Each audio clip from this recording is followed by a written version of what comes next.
આપની કંપનીમાં આપણી સાથે જોડાઈ રહ્યા છે L&T ફાઇનાન્સના મેનેજમેન્ટ કંપनीના CFO Sachin Joshi. Sir good afternoon, स्वागत है आपका शो पर। और सर ओवरऑल जैसे नंबर्स और मार्केट एक पॉजिटिव रिएक्शन भी नंबर्स के ऊपर देख रहे हैं, तो अर्निंग्स के ऊपर एक ओवरऑल आउटलुक जानना चाहेंगे, कैसे रहे और कैसे देखा आपने इस नंबर्स को? जनरली आप अगर देखेंगे इस क्वार्टर के रिजल्ट्स तो डिफिकल्ट एनवायरनमेंट में काफ़ी तकलीफ भरे एनवायरनमेंट में काफ़ी डिसेंट रिजल्ट्स दिए हैं L&T फाइनेंस ने। मैं ये इसलिए बोल रहा हूँ कि हमारा काफ़ी अच्छा बुक जो है रूरल बिजनेस फाइनेंस और माइक्रो फाइनेंस सेक्टर में है।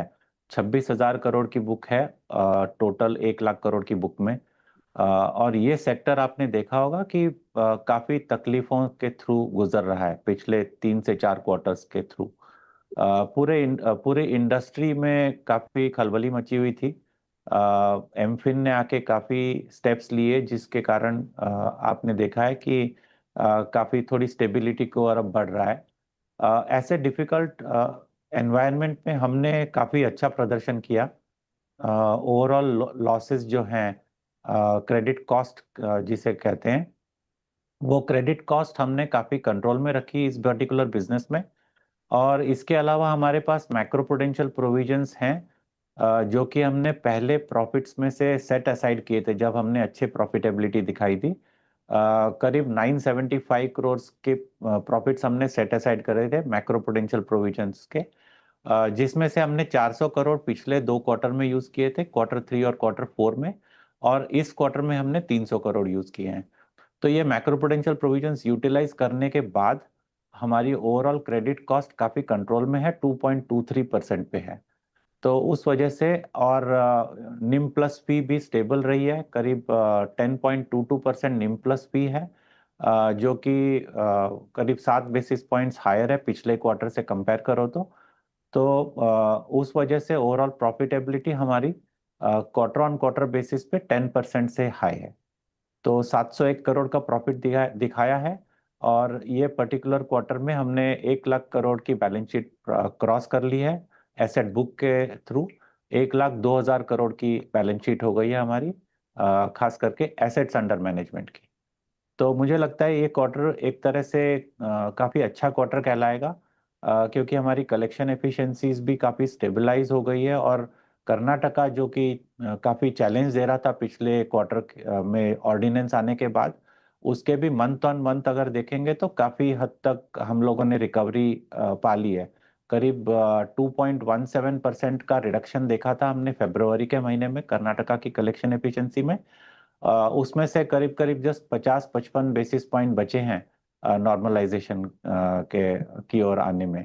तो हमें लगता है कि इन जनरल अच्छा रहा है क्वार्टर हमारे लिए। डिसबर्समेंट ग्रोथ काफ़ी अच्छी 18% की डिसबर्समेंट ग्रोथ दिखाई है। बैलेंस शीट ग्रोथ 18% हुई है ईयर ऑन ईयर बेसिस पे। तो इस वजह से हमें लगता है कि ठीक ठाक ही रहा है क्वार्टर। जी, तो सचिन सर, वैसे तो काफ़ी डिटेल्स आपने अभी बताई, बट आपने जो मेंशन किया सर यहाँ से प्रूडेंशियल नॉर्म्स के ऊपर, तो क्या ऐसा था जिससे कंपनी को ऐसा जिसने प्रॉम्प्ट किया यूटिलाइजेशन के लिए इस क्वार्टर के लिए, और गोइंग अहेड आप कैसे चैलेंजेस देख रहे हैं? ठीक है, तो पहले बात करते हैं मैक्रो प्रूडेंशियल प्रोविजन यूटिलाइजेशन की। मैक्रो प्रूडेंशियल प्रोविजन जो यूटिलाइज करना है वो हमें पहले तो बोर्ड अप्रूवल लेनी पड़ती है। और ऑडिटर्स जो हमारा जो रीजन है जो दिया हुआ है कि किस कारण से ये यूज किया जा सकता है, वो फुलफिल होना बहुत जरूरी है। तो मैक्रो प्रूडेंशियल प्रोविजन यूटिलाइजेशन पिछले 3 क्वार्टर से इसलिए हो रहा है कि जो इवेंट आपने देखी, जो शुरुआत हुई थी जिसकी क्वार्टर 1 में इलेक्शंस, जो नेशनल इलेक्शंस हुए थे, जो हीट वेव आई थी, उस और एक्सेसिव लेवरेज जो हुई थी मार्केट में, उस वजह से पूरी की पूरी इंडस्ट्री काफी तकलीफ के थ्रू गुजरी थी। तो मैक्रो प्रूडेंशियल प्रोविजंस ये जो इवेंट्स होती है, हमारे ईसीएल के अंदर हम लोग इसको मॉडल नहीं कर पाते हैं इस तरह के इवेंट्स जो होते हैं, क्योंकि ये वन ऑफ इवेंट्स होती है। तो अभी तक वो नॉर्मलाइजेशन की ओर बढ़ा है, लेकिन नॉर्मलाइज हुआ नहीं है। हमारा नॉर्मलाइज्ड कलेक्शन एफिशिएंसी 99.80% हुआ करता था, जब ये शुरुआत नहीं हुई थी इस प्रॉब्लम की। तो अभी भी अगर आप देखेंगे तो ओवरऑल कलेक्शन एफिशिएंसी हमारी 99.34% पे क्लोज हुई है इस पर्टिकुलर क्वार्टर में। इसके अलावा कर्नाटका का जो इशू आया वो फरवरी के मंथ में आया, जहां पे कलेक्शन एफिशिएंसी 2.17% से सीधी ड्रॉप हो चुकी थी।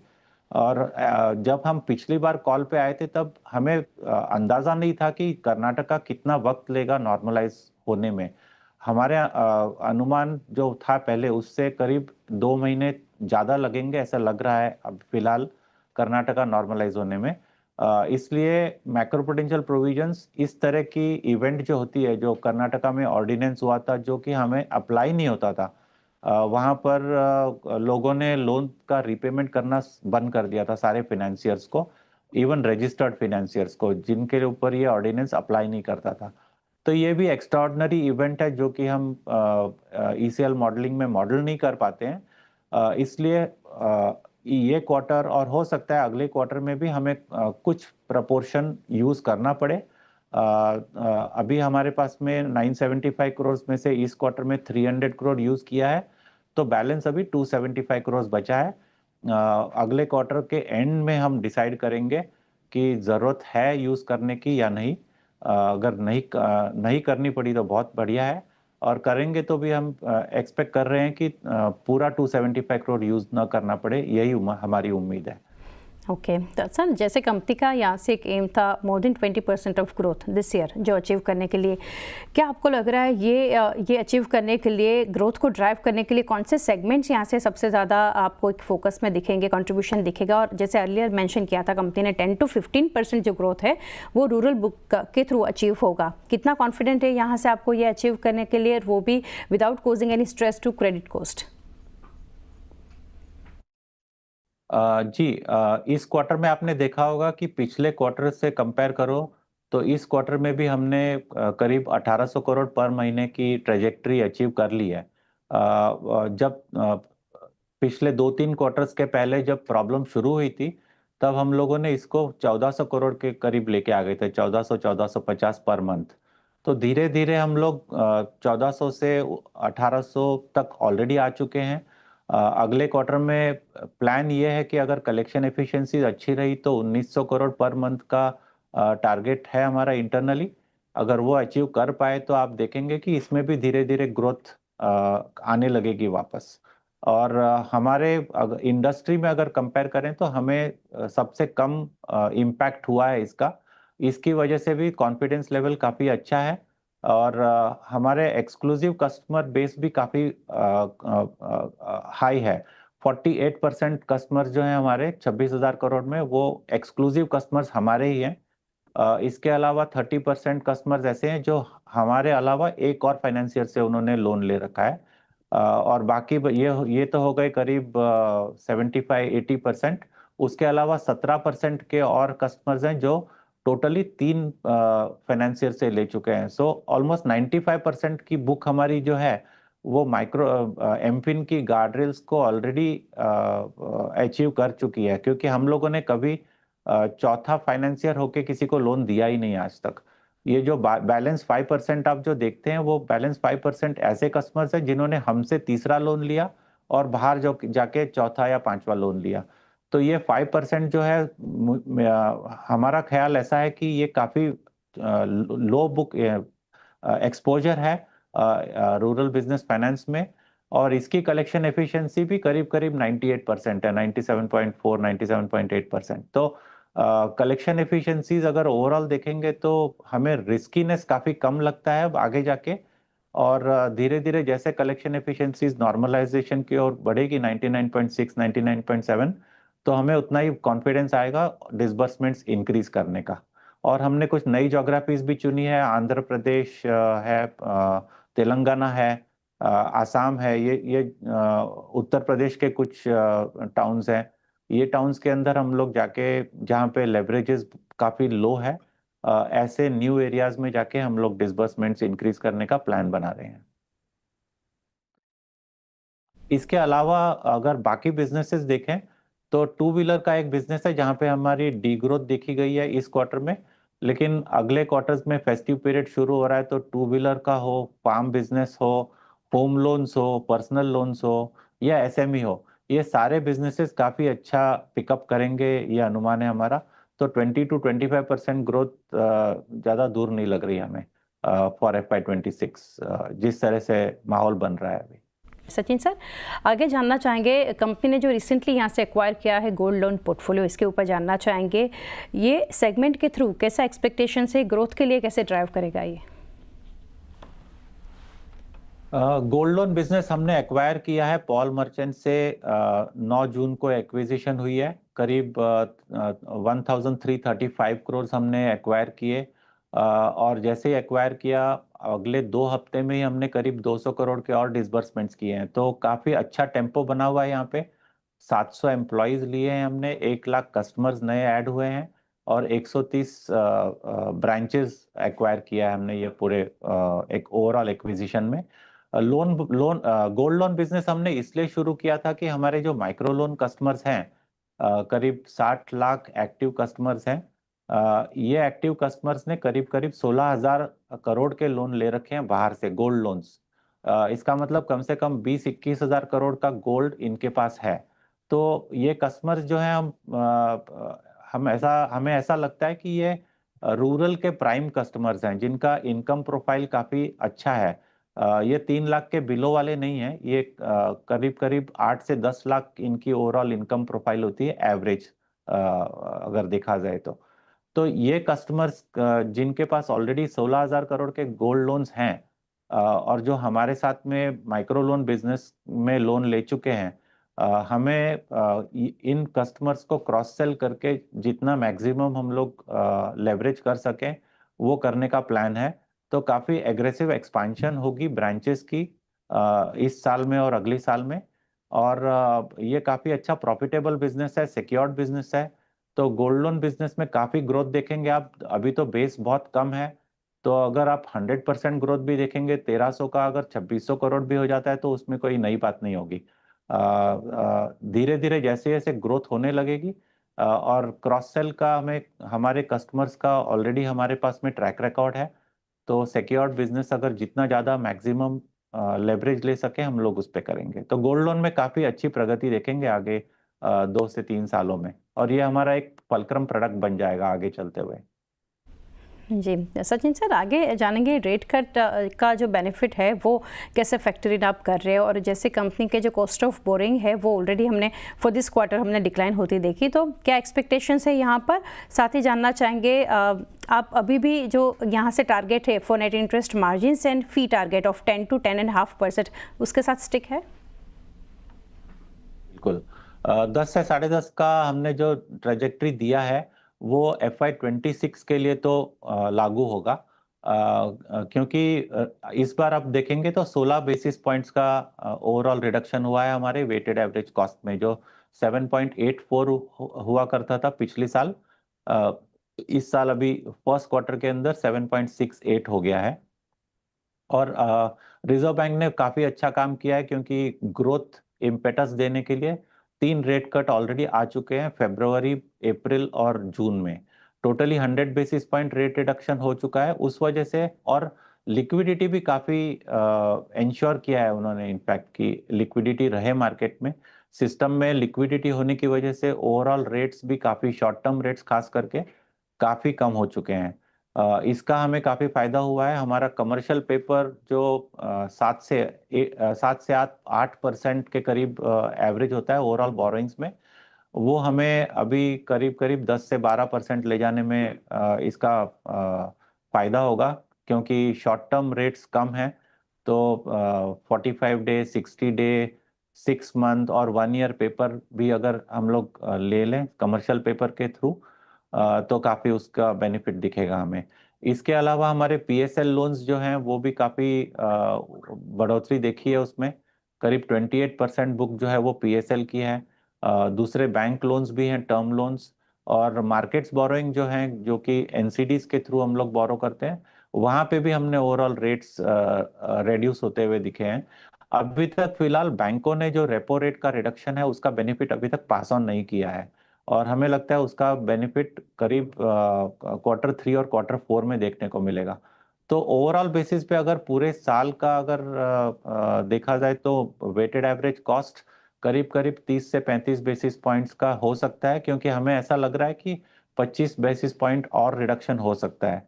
हमने पिछली बार बताया था कि करीब 25 बेसिस पॉइंट्स का ओवरऑल रिडक्शन देखेंगे, लेकिन जिस तरह से लिक्विडिटी मैनेज किया है रिजर्व बैंक ऑफ इंडिया ने और गवर्नमेंट का जो फोकस है ग्रोथ पर, उससे ऐसे लग रहा है कि करीब से करीब 30 से 35 बेसिस पॉइंट्स रिडक्शन मिलेगा। तो उसकी वजह से जैसे वो हमारा ओवरऑल मिक्स हो रहा है, रिटेल मिक्स जिस तरह से चेंज हो रहा है, और micro loan, rural business finance जो कि हाईएस्ट यील्डिंग बुक है, वो जैसे जैसे उसका मिक्स कम होगा तो यील्ड्स के ऊपर थोड़ा उसका इम्पैक्ट आएगा। लेकिन आप देखेंगे कि personal loans, micro lab, SME business, ये भी काफी डिसेंट यील्डिंग बिजनेसेस हैं, और टू व्हीलर बिजनेस भी। तो ये सारे बिजनेसेस जैसे जैसे ग्रोथ इनकी होने लगेगी, plus of course gold loan, जैसे ये सारे बिजनेसेस बढ़ेंगे, तो आप देखेंगे कि ओवरऑल मिक्स के अंदर, मिक्स की वजह से जो रिडक्शन होगा, टू सम एक्सटेंट ये वेटेड एवरेज कॉस्ट जो घटेगी वो उसकी पूर्ति कर देगी। इसके अलावा हमारा अगले साल फोकस रहेगा फी इनकम के ऊपर, तो उसके ऊपर भी हम लोग कुछ काम कर रहे हैं। हमारा लक्ष्य 31 का जो नया प्लान बन रहा है अभी, हम लोग अप्रैल में आके उसके ऊपर भी बात करेंगे। जी डेफिनेटली। और सर FY26 टारगेट्स की अगर बात करें तो अब तक कंपनी ने काफ़ी अच्छा यहाँ से किया है रियलाइजेशन ऑफ पोर्टफोलियो के ऊपर। अगर जैसे आगे अगर बात करें तो कंपनी का एम भी है to bring gross NPA to 3%, जो अभी है 3.3%। साथ ही क्रेडिट कॉस्ट गाइडेंस जो कि है 2.3 to 2.5%। क्या हम एक्सपेक्ट कर सकते हैं नेट NPAs को 0.8% पर?